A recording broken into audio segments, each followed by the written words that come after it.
সুপ্রিয় দর্শক আসসালামু আলাইকুম। আজকে আরেকটি রেসিপি নিয়ে আপনাদের মাঝে হাজির হলাম। আজকে করে দেখাবো দুর্দান্ত মজার একটি রেসিপি, ইলিশ মাছ দিয়ে কচুর মুখির ঝোল।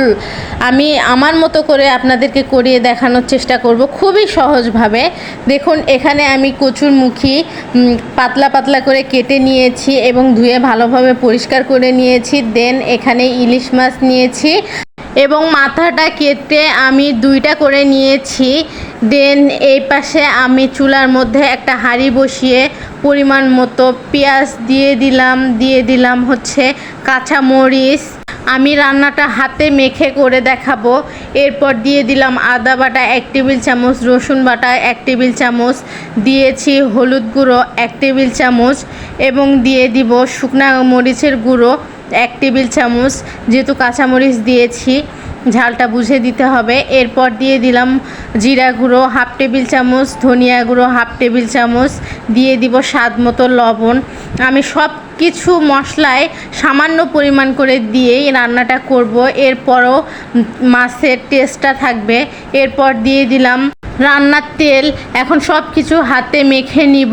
এমনভাবে মেখে নিতে হবে যাতে পেঁয়াজটা নরম হয়ে আসে, সেইভাবে মেখে নিতে হবে। আমি খুব ভালোভাবে মথে নিচ্ছি। দেখুন, এইভাবে রান্নাটা করলে খুব মজার হবে। এটার ভিডিও আমার আরেকটা দেওয়া আছে, আপনারা চাইলে দেখে নিতে পারেন। আমার মেখে নেওয়া হয়ে গেলে দিয়ে দিব কচুর মুখি দিয়ে মশলার সঙ্গে ভালোভাবে মিশিয়ে মেখে নিব। কচুর মুখিটা মেখে নেওয়া হয়ে গেলে দিয়ে দিব ইলিশ মাছ। আমি ইলিশ মাছটা দিয়েও সব কিছু মশলার সঙ্গে ভালোভাবে মিশিয়ে নিচ্ছি। দেখুন, কাজটা খুবই সাবধানে করতেছি, নয়তো মাছটা ভেঙে যাবে। এখন দিয়ে দিব পরিমাণ মতো পানি। যে যতটা ঝোল রাখবেন সেই অনুযায়ী পানি দিয়ে দিবেন। এখন ঢাকনা দিয়ে ঢেকে দিলাম বলক আসা পর্যন্ত। দেখুন, রান্নাতে আমার বলক চলে এসেছে। এই পর্যায়ে একটু নেড়ে চেড়ে দিব। আমি সাবধানে কাজটা করব যাতে মাছটা ভেঙে না যায়। ইলিশ মাছ এমনি থেকেই অনেক নরম হয়। ফিরে আসলাম কিছুক্ষণ পর, ঝোলটা একটু হলেও কমেছে। এই পর্যায়ে দিয়ে দিব 4টা কাঁচামরিচ আস্ত ফ্লেভারের জন্য। এরপর ঢাকনা দিয়ে আবারও ঢেকে দিব ঝোলটা কমে আসা পর্যন্ত।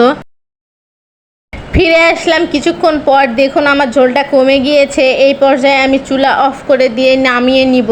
আপনারা যদি ঝোলটা আর একটু কমাতে চান এই পর্যায়ে আর একটু জাল করে নেবেন। চলুন আপনাদেরকে পরিবেশন করে দেখাই। দেখুন কত সহজে ইলিশ মাছটা কচুর মুখি দিয়ে রান্না করে ফেললাম। এইভাবে যারা একবারও রান্না করেনি, একবার হলেও ট্রাই করে দেখবেন, ভীষণ মজার লাগে খেতে। আজকে এই পর্যন্ত, আবারও অন্য কোনো ভিডিও নিয়ে আপনাদের মাঝে চলে আসব। সেই পর্যন্ত সবাই ভালো থাকবেন, সুস্থ থাকবেন আর আমাদের সবার জন্য দোয়া করবেন। আল্লাহ হাফেজ।